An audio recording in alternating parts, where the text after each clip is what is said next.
The screen behind me was filled with deployment timelines and server migration protocols, but all I could hear was the relentless buzzing of my phone. I was mid-sentence walking the executive team through a security rollout when the vibrations intensified 3, 4, 5 in a row. I paused. I never stop a presentation, especially not one this important, but something in my gut twisted. I excused myself with a quick "give me one moment" and stepped out. In the hallway, I unlocked my phone and stared. The first message was from my mother. "You're not invited.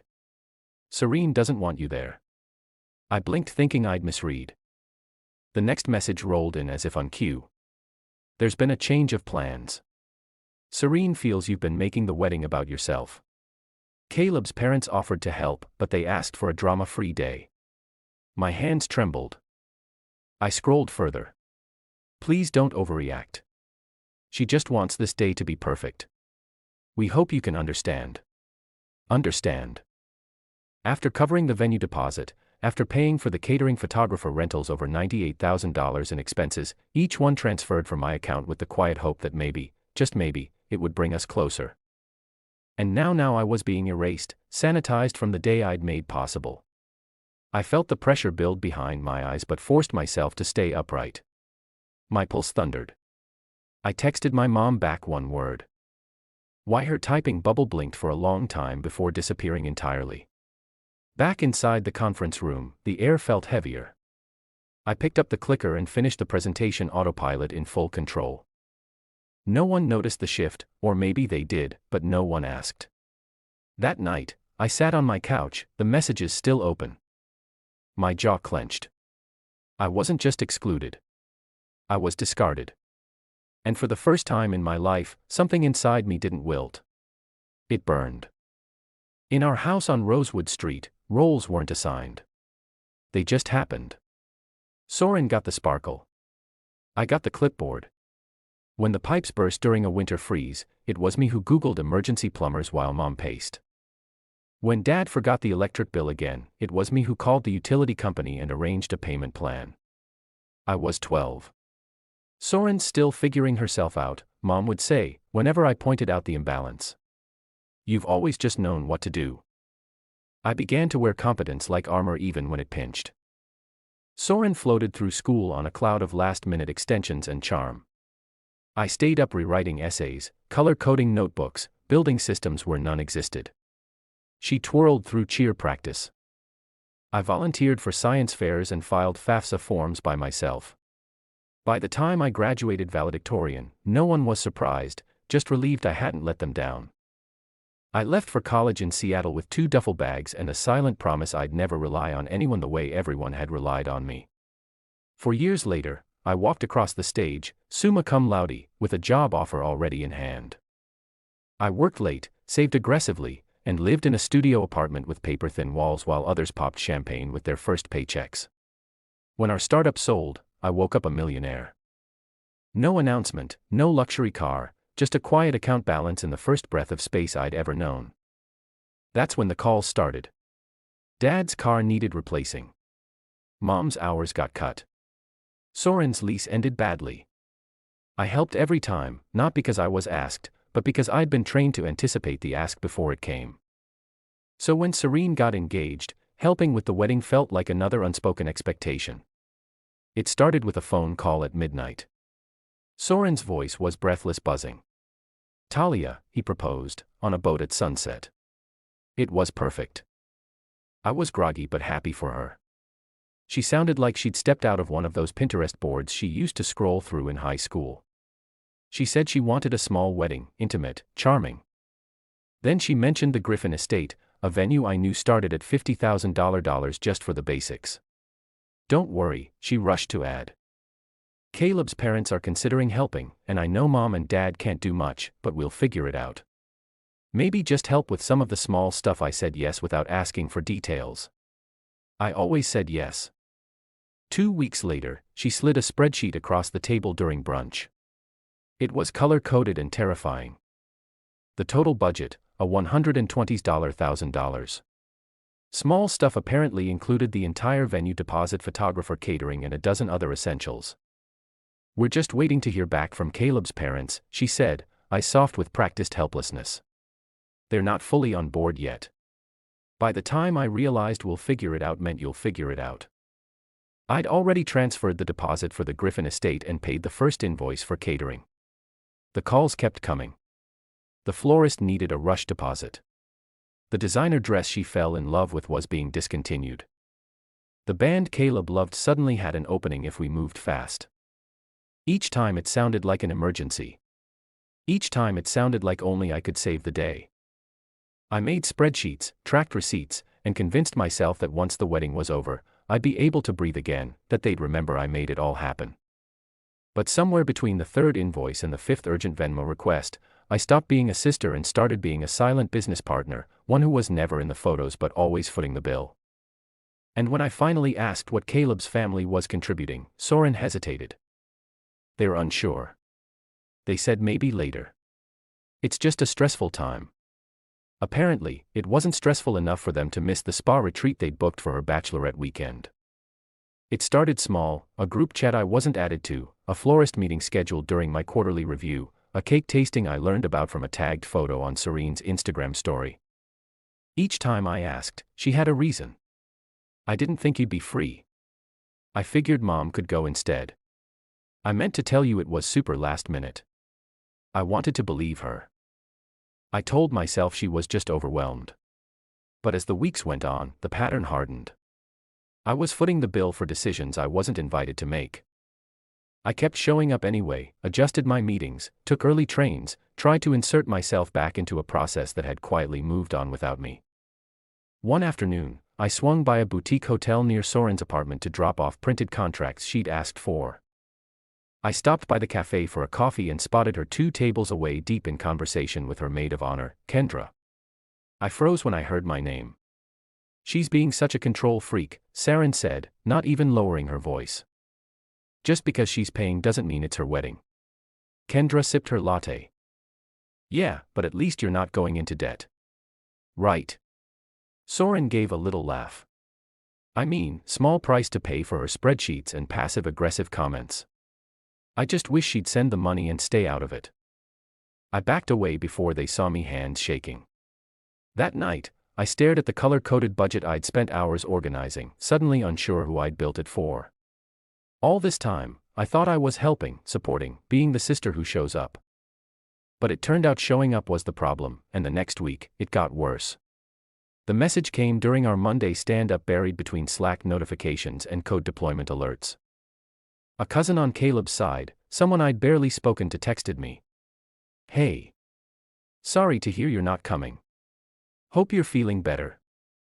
I stared at it confused. Then a second one. Soren said you've been having episodes. I didn't know things were that bad. My hands went cold. Episodes. I called my mom on my break. She answered on the third ring, already bracing. Talia, I was going to call you tonight. What did she tell them? I asked. There was a pause. She just said you've been overwhelmed lately.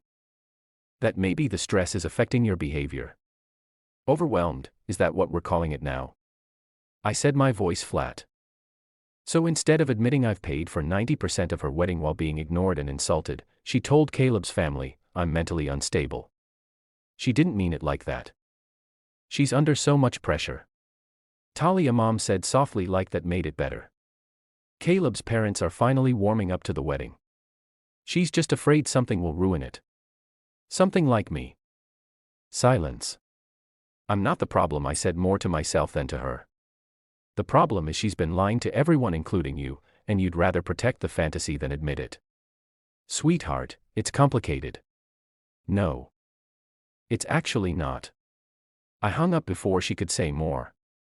I stood there in my office staring at my reflection in the dark monitor screen, and something inside me shifted. Not anger, not sadness, clarity. They were never going to see me, not unless I stopped making it so easy to disappear. And the next morning, I did something none of them saw coming. I didn't sleep that night. I sat at my kitchen table with a mug of cold tea and the glow of my laptop screen, surrounded by printed contracts, email threads, and spreadsheets I knew by heart. I had receipts for everything: venue deposit, catering, florals, the photographer, the rentals. 55 planning files color-coded and obsessively updated over the last 6 months. All of it sat in folders labeled Serene and Caleb Wedding. I opened a new document and typed 3-column headers: pending payments, cancelable services, non-refundable. I went line by line mapping every dollar. No anger, no crying, just clarity, surgical precision. I started with the venue. The Griffin Estates contract had a partial refund clause if cancelled more than 72 hours in advance. I called the coordinator Susan, someone I'd spent months emailing back and forth. "Hi, Susan. This is Talia Rowan. I need to cancel the reservation." There was a pause. "Oh, may I ask why I'm no longer attending the wedding I paid for, and I can't keep supporting it?" To her credit, she didn't push. She walked me through the cancellation process to the refund and even offered to send a statement for tax purposes. Next came the florist, the DJ, the rental company, the bartending staff. One by one, I reversed everything I'd set in motion. Most of the vendors were understanding. A few already knew. Apparently, word had spread fast. "You're not the first," the photographer told me quietly, "but you might be the bravest." By early evening, I had completed every cancellation I could.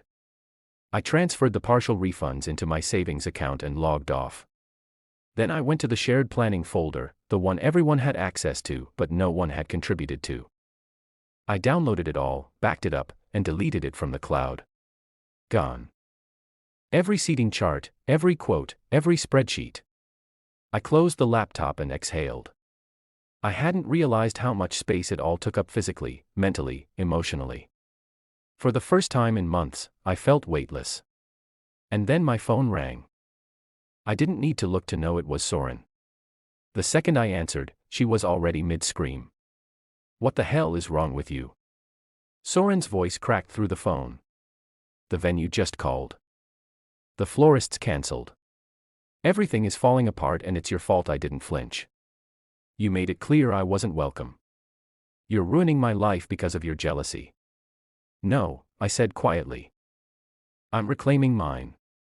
You wanted a perfect wedding without me, now you have neither." She sobbed, then hung up. 5 minutes later my mother called. I let it go to voicemail. Then came my father and a string of texts I didn't bother to read. I blocked them all, not out of anger, out of self-preservation. I opened a browser window and searched for cabins on the Washington coast, found one tucked into the trees near a stretch of beach I remembered from a road trip years ago. No Wi-Fi. No service. Just silence. I booked it for a week, packed a duffel, and left it the next morning before the city even stirred.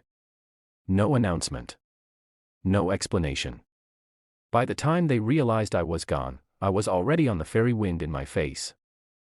Phone turned off, watching the shoreline fade behind me. There was no revenge in my heart, only quiet, only space. And as the boat drifted toward the peninsula, I felt something uncoil in my chest, a loosening that had taken years to begin. The cabin was smaller than I expected, one room, a wood stove, and a battered kitchen table that became my sanctuary. I left my laptop at home. My phone stayed off. The silence wasn't empty. It was a kind of presence I hadn't felt in years. Each morning, I hiked through damp trails that smelled of pine and moss. By the second day, I brought a journal with me. Not the kind I'd kept for work or planning, but blank, unlined pages where I wrote everything I had never said out loud. I wrote about the birthday Serene skipped, the nights I stayed up fixing Dad's taxes, the Christmas I paid for everyone's gifts and no one noticed, the feeling of being useful but never cherished, of being counted on but never counted in. By the 5th day, I found a waterfall tucked at the end of a narrow path. I sat nearby and tore each journal page into strips, letting them fall into the current one by one. It felt childish and sacred. When I left the peninsula, the pain came with me, but it was different, sharper in shape, but mine now on my terms. I booked a therapist before I unpacked. Dr. Kessler didn't ask for backstory right away. She asked who I was when I wasn't fixing things for other people. It was the first question that made me cry. We started slow: patterns, boundaries, family myths. I showed up every week. I stopped justifying what I felt, stopped explaining who I was. The grief didn't go away, but it stopped controlling the room. And when the holidays came, I didn't go back to Eugene. I made other plans, my own. Spring came quietly. No big revelations, just small choices that added up. I changed my email signature. I unsubscribed from the group text. I stopped answering questions that began with, "Can you just?" I rerouted the energy I used to spend managing other people's crises, a coding scholarship for girls in rural schools, a monthly donation to a reforestation project in the Olympic Peninsula. The same woods that helped me breathe again. It felt good to give without being expected to. My therapist called it emotional repurposing. She said I'd spent so long being the family's emergency contact that I'd forgotten how to belong to myself. I spent Thanksgiving with coworkers who cooked from YouTube tutorials and laughed at their own burnt pies. On Christmas morning, I drank coffee in a house filled with friends who passed around board games instead of expectations. In session, we mapped out my family roles. Emotional outsourcing, Dr. Kessler explained. They made you the container.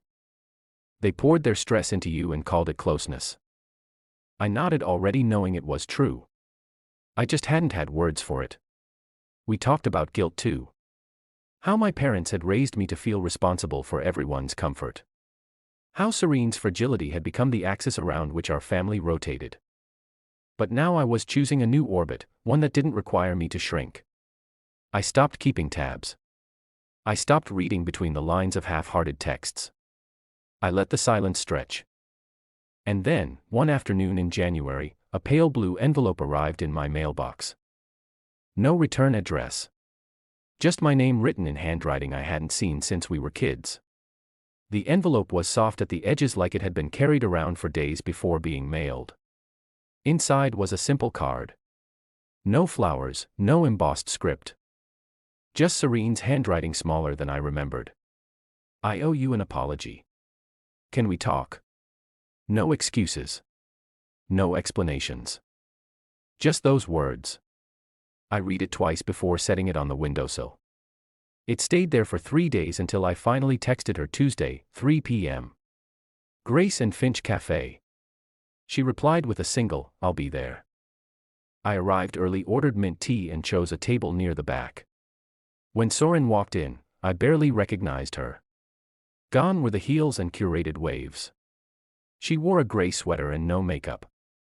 Her hair pulled into a messy knot that didn't look deliberate. "I'm not sure where to start," she said after we sat. Her voice wasn't shaky. It was quiet. I didn't answer. I waited. "I've been in therapy," she said, "since October. Caleb and I are divorcing. He didn't do anything wrong exactly. I built my whole identity around someone else's approval. His, yours, Mom's." I kept listening. "I told lies," she said. "Big ones. About you. About your mental health. I was afraid his family wouldn't accept me, so I gave them a version of reality where I wasn't the problem, and I let you carry the cost for it financially, emotionally, everything." I didn't feel anger. Not anymore. Just something like ache softened by time. "I'm not asking you to forgive me," she continued. "I just want you to know I see it now. All of it." We sat for a long time after that. We didn't hug. We didn't talk about the future. But when she asked if I wanted to see the program she was applying to, an early education certificate, I nodded. We weren't sisters again, not yet. But we weren't strangers either, and that somehow was enough to begin. It's quiet now, but not empty. The dining table I built from reclaimed wood has 6 mismatched chairs, each one filled tonight. Friends pass dishes, tell stories, refill each other's glasses. No one asks what I brought to deserve my seat. They just make space. Across the room, Brian catches my eye and smiles. It's not the kind that asks for anything, just recognition. We met months ago at a tech meetup I almost didn't attend. He'd asked what I did outside of work, and I didn't know how to answer. Now I do.